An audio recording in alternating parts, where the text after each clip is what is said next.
Termination అయిన వాళ్ళు గుర్తుపెట్టుకోవాల్సిన ఒక ఇంపార్టెంట్ పాయింట్ గురించి ఇప్పుడు మనం ఈ వీడియోలో మాట్లాడుతాం. చాలా కంపెనీస్ అంటే టెర్మినేషన్ అయిపోతే అంటే ఒక స్టూడెంట్ అడిగారు, అన్న మీ టెర్మినేషన్ గురించి మాట్లాడండి, నేను తెలుసుకోవాలనుకుంటున్నాను, మీ టెర్మినేషన్ గురించి అన్న విషయాలు మాకు చెప్పండి అని చెప్పి నన్ను అడిగారు. సో నేను వాళ్ళందరికీ ఏం చెప్తున్నాను అంటే, టెర్మినేషన్ మీరు అయ్యారు, ఇదేమి మీ ఒక్కరికి జరిగింది కాదు.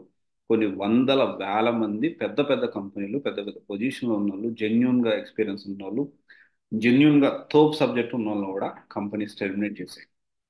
సో అమ్మ కంపెనీస్ టెర్మినేట్ అయిపోయింది, నన్ను టెర్మినేట్ చేశారు అని తెలియకుండా ఒక డిప్రెషన్కి చాలా మంది వెళ్తున్నారు. ఎలా ముందుకెళ్లాలో ఒక అర్థం కాదు. సో ఇక టెర్మినేషన్ అనేది అది పెద్ద సమస్య, దానివల్ల మన లైఫ్ ఆగిపోతుంది అని మీరు అనుకోవడం తప్పు అని చెప్పడం నా ముఖ్య ఉద్దేశం. టెర్మినేషన్ అయిపోయిన తర్వాత మీరు ఎంత వెయిట్ చేసి ఆ డిప్రెషన్లో ఉండి ఎంత వెయిట్ చేస్తుంటే అంత మీరు డౌన్కి వెళ్ళిపోతున్నారు, అంత ప్రాబ్లమ్స్లో ఇరుక్కుంటున్నారు. టెర్మినేషన్ అయింది, ఓకే అయింది, ఏదో అయిపోయింది, మనం ఎలా ముందుకెళ్ళాలి, ఏం చేయాలనే విషయం ఖచ్చితంగా మీరు ఆలోచించండి.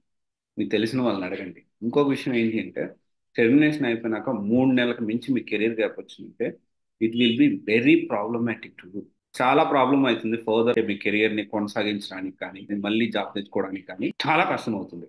సో 3 నెలలకు మించి ఉండదు. ఎప్పుడైతే మనము కొంత డిస్కషన్ అనేది జరుగుతుంది, ఒకవేళ సక్సెస్ అయితే నేను మీకు అప్డేట్ చేస్తాను. సో అది కమింగ్ డేస్లో ఉంటుంది.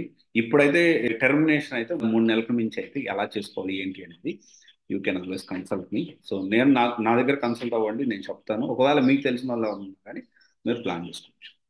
చాలా క్రిస్టల్ క్లియర్ చెప్తుంది ఈ విషయం. టెర్మినేషన్ అయిన వాళ్ళు మీ కెరియర్ అక్కడితో ఆగిపోతుంది, మళ్ళీ జాబ్ వస్తుందా రాదా ఇలాంటి థాట్స్ అనేవి మైండ్లో పెట్టుకోవచ్చు. ఓకే, ఎలా ముందుకెళ్ళాలి ఏంటి అనేది ప్లాన్ చేసుకోండి. 3 నెలల కంటే కెరియర్ గ్యాప్ అనేది రాకుండా చూసుకోండి. ఒకవేళ వస్తే ఎలా ప్లాన్ చేయాలనేది మనం డిస్కస్ చేద్దాం. ఓకే సార్, ఆలోచించండి, మైండ్లో పెట్టుకోండి. గుడ్ డేస్ ఆర్ కమింగ్, త్వరలో మంచి రోజులు వస్తాయని అనుకుంటుంది. Okay, thank you.